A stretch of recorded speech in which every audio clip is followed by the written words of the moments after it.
Hello students and welcome to our YouTube channel mathematical knowledge. आज हम आपको lesson 3 पढ़ाएंगे। तो चलिए स्टार्ट करते हैं लेसन 3। देखिए यहाँ पर क्या पढ़ना है आपको, दो चर वाले रैखिक समीकरण। लेसन 3 में पढ़ना है आपको दो चर वाले रैखिक समीकरण। तो दो चर वाले रैखिक समीकरण को पहले हम समझते हैं इसका अर्थ क्या है।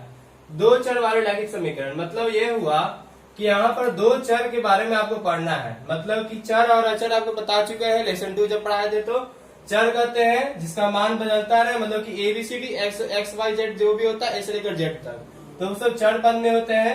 तो आपको एक्स और वाई ऐसे जो भी दो जो चर पद होंगे अज्ञात रहेंगे उसको आपको ज्ञात करना है। तो ये हो गया दो चर के बारे में। ये हो गया या तो एक्स वाई होगा, चाहे ए बी होगा, चाहे कोई भी होगा, कोई दो चर पद होगा जिसे आपको ज्ञात करना है। और जो समीकरण बनेगा वो कैसा बनेगा, तो रैखिक बनेगा। उस रैखिक समीकरण के बारे में आपको पढ़ना है। तो रैखिक समीकरण किसे कहते हैं, जिसका घात कितना हो तो 1 हो, मतलब जिसका पावर अगर 1 होता है तो हम क्या कहते हैं, तो रैखिक समीकरण कहते हैं। तो रैखिक करने का अर्थ हुआ जिसका पावर में क्या होता है, तो 1 होता है। अब यहाँ पर हो सकता है कि ए हो, ए पे पावर 1 हो, चाहे बी हो, बी पावर 1 हो, चाहे एक्स हो, एक्स पावर 1 हो, चाहे जेड हो, जेड पावर 1 हो, कुछ भी हो सकता है। तो जो रहेगा आपको चर पद अज्ञात रहेगा उसको आपको ज्ञात करना है। तो यहाँ पर देखिए दो चर वाले रैखिक समीकरण मैंने से ही पढ़ना है। अब क्लियर हो गया। दो का अर्थ तो दो होता है और चर का अर्थ हो गया एबीसीडी एक्स वाई जेड जो भी आपको दिया रहेगा अज्ञात होगा उसको आपको ज्ञात करना है। और रैखिक का अर्थ हो गया जिसका पावर में कितना है, तो 1 रहे, मतलब घात जो होता है 1 रहे। और समीकरण का क्या अर्थ होता है, समीकरण का अर्थ होता है कि कोई भी अगर हम पद लिखते हैं तो बराबर अगर देते हैं तो बराबर के इस साइड और बराबर के उस साइड, मतलब आरएसएस और एलएचएस दोनों बराबर होना चाहिए। तो उसको हम समीकरण कहते हैं। जैसे मान लेते हैं क्या लिखा हुआ है, 2x + 3y = 2 = 0 मान लेते हैं। तो कहने का अर्थ यह हुआ कि मतलब कि 2x और 3y को अगर जोड़ेंगे हम तो क्या आ जाएगा, 0 आ जाएगा। इधर भी 0 है तो ये क्या कहलाएगा, समीकरण कहलाएगा। मतलब इस इधर वाला बराबर के इस साइड और बराबर के उस साइड दोनों क्या होना चाहिए, तो बराबर होना चाहिए। जिसको हम क्या कहते हैं, समीकरण। देखिए समीकरण और बहुपद में क्या अंतर है। तो देखिए समीकरण में यह होता है कि बराबर देखिए हम कुछ लिख देते हैं, 0 हो चाहे 2 हो चाहे 4 हो, जो भी यहाँ पे लिख देते हैं हम। लेकिन बहुपद में क्या होता है, लिख देते हैं x² + 2x। अब यहाँ पर देखिए बहुपद हो गया। अब सर कहिए कि इसको भी तो हम कहते हैं px = इतना x² + 2x। तो हम क्या करते हैं, px लिखते हैं, कभी आप देखिए qx भी लिखा जाता है, कभी rs भी लिखते हैं।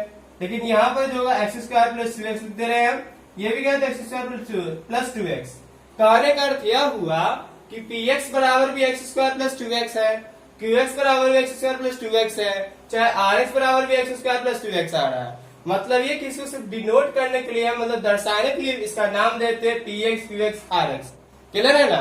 तो यहाँ पर क्या करना है आपको, यही अंतर है बहुपद में और समीकरण में। समीकरण का अर्थ क्या होता है कि समीकरण के एक साइड और दूसरी साइड, मतलब आरएचएस और एलएचएस दोनों साइड बराबर होता है, जिसको हम समीकरण कहते हैं। लेकिन जो बहुपद होता है, बहुपद में क्या होता है, तो उसको सिर्फ हम डिनोट करते हैं, ना कि हम बराबर दर्शाया जाता है। क्लियर है। तो दो चर वाला रैखिक समीकरण इस टाइप से लिखा जाएगा, ax + by + c = 0 या ax + by = c, या फिर ऐसे लिखा जाएगा या फिर इस टाइप का लिखा जाएगा, जहां a b और c तीनों क्या होना चाहिए, तो वास्तविक संख्याएं होने चाहिए। क्लियर है।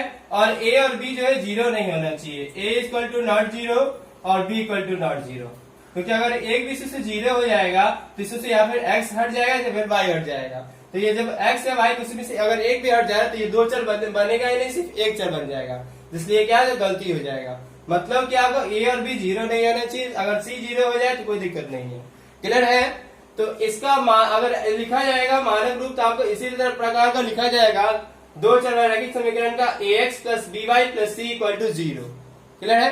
लेकिन आपको यहाँ पर रैखिक समीकरण का युग्म पढ़ना है। युग्म का अर्थ हुआ कि जोड़ा। तो जोड़ा कैसे लिखेंगे, तो जोड़ा लिखने का तरीका होगा,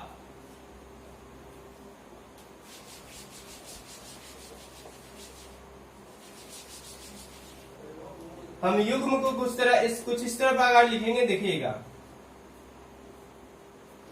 a1x + b1y = c1 और a2x + b2y = c2। मतलब कि आपको एक दो स्थिति दिया रहेगी और दी रहेगी और दो स्थिति से आपको दो समीकरण निकलेंगे और दोनों समीकरण को हम सॉल्व करेंगे, हल करेंगे, उसके बाद x और y का वैल्यू निकला जाएगा। ठीक क्लियर है? अगर x का y का जो वैल्यू आएगा वही मेरा आंसर हो जाएगा। अब x y वैल्यू को निकालने का प्रश्न उठता है, तो x y निकालने का चार तरीका है। चार तरीका कौन कौन है इसको देखते हैं। पहला है ग्राफीय विधि,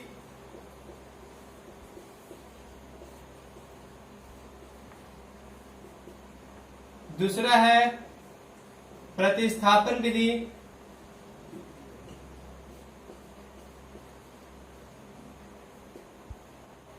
तीसरा है विलोपन विधि,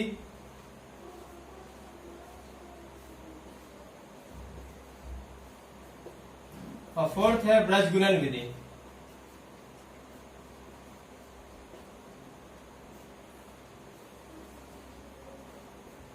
यही चार प्रकार की विधि आपको पढ़ना है समीकरण को हल करने के लिए।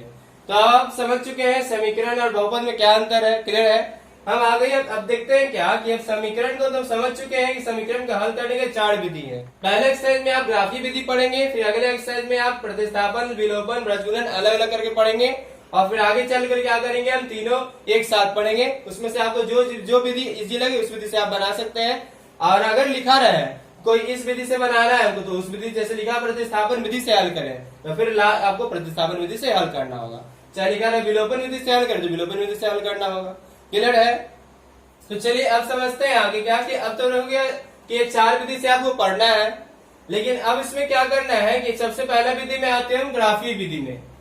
तो ग्राफीय विधि में आने के बाद आपको पता चल जाए कि हमको ग्राफ बनाना है, इसका ग्राफ बनाकर इसको हल करना है। तो ग्राफ बनाने से पहले आपको जान लीजिए कि चूंकि आपको पढ़ना है यहाँ पे रैखिक समीकरण, तो रैखिक समीकरण आपके पास जानते हैं कि रैखिक समीकरण का जो आलेख होगा, मतलब कि जो लाइन खिंचाएगा उस लाइन कैसा होगा, तो वह होगा सरल रेखा। कैसा होगा? सरल रेखा। रैखिक समीकरण के आलेख कैसे होते हैं, तो सरल रेखा में होते हैं। या ऐसा होगा, ऐसा हो सकता है, कैसा भी हो सकता है, लेकिन सीधी लाइन होगी, जिसको कहते हैं हम सरल रेखा। रैखिक रेखा का रैखिक समीकरण का हल हो जाएगा ऐसा, तो सरल रेखा में। अब सरल रेखा में हल होंगे तो सरल रेखा कहने का अर्थ हुआ कि यहाँ पर एक सरल रेखा इससे बनेगा और एक सरल रेखा इससे बनेगा। तो मतलब कि दो समीकरण है तो दो सरल रेखाएं बनेगी।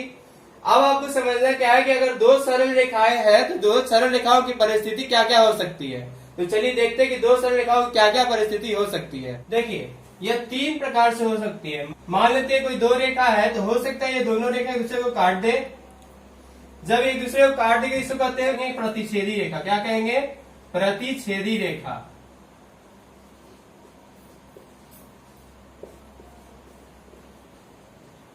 अगर इससे पूछा जाए कि बताइए इसमें कितना हल निकलेगा, तो देखिए यहाँ पर एक दूसरे को कितने बार काट रही, तो मात्र एक बार काट रही है, एक बिंदु पर काट रही है, इसलिए इसके हल भी कितने होंगे, तो मात्र एक हल होंगे। याद रखिएगा, इसको आलेख से आपको क्लियर हो जाए कि हल कितने होंगे, तो मात्र से कितने हल निकलेंगे, तो सिर्फ एक हल, क्योंकि ये एक दूसरे को कितने बार काट रहे हैं, तो सिर्फ एक बार काट रहे हैं।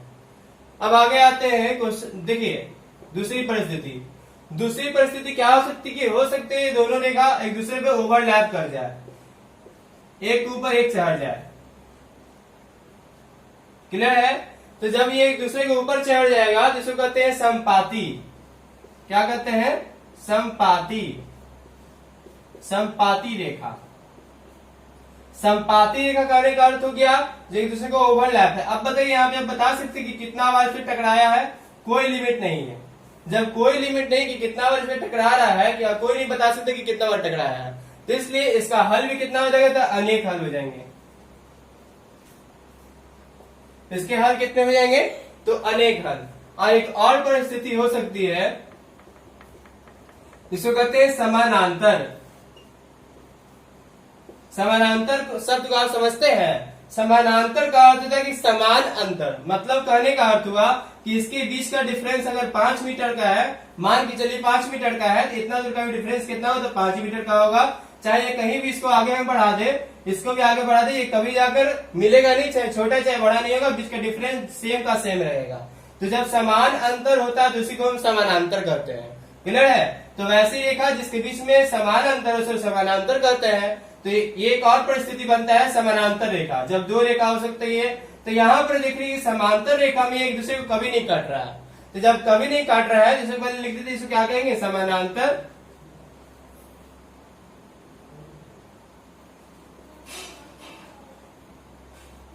और इसके कितने हल होंगे, जब एक बार भी नहीं टकराया है तो इसके हल हो जाएंगे, कोई हल नहीं। इसके क्या होंगे, कोई हल नहीं, क्योंकि ये एक बार भी एक दूसरे को प्रतिच्छेद नहीं कर रहा है, काट नहीं रहा है, इसलिए इसके कोई हल नहीं। तो आपको रेखा देखने से क्लियर हो जाएगा। ध्यान से अगर समझ लीजिएगा तो, अगर देखिए यहाँ पर एक बार कट रहा है, टकरा रहा है, तो इसके एक हल है। यहाँ पर क्या है, यहाँ पर देखिए यह जो है कितना बार टकरा रहा है, इसकी कोई लिमिट नहीं है, कोई नहीं बता सकता कि कितना बार इसमें टकरा रहा है, इसलिए इसके अनेक हल हो जाएंगे। और यहाँ पर देखिए कितना हल हो जाएंगे, तो चूंकि यहाँ पर देख रहे हैं एक बार भी ये कट रहा है नहीं, चाहे एक बार भी नहीं टकराया है, तो इसलिए इसके कोई हल नहीं होंगे। क्लियर है। तो यह जब दो रेखा टकराएंगे तो मात्र ये तीन परिस्थिति हो सकता है, तीन परिस्थिति होगा, या तो एक दूसरे को प्रतिच्छेद कर जाएगी, या तो एक दूसरे में संपाती हो जाएगी, और या तो दोनों के बीच समानांतर हो जाएगा। क्लियर है। इसके अलावा और कोई परिस्थिति नहीं होता है।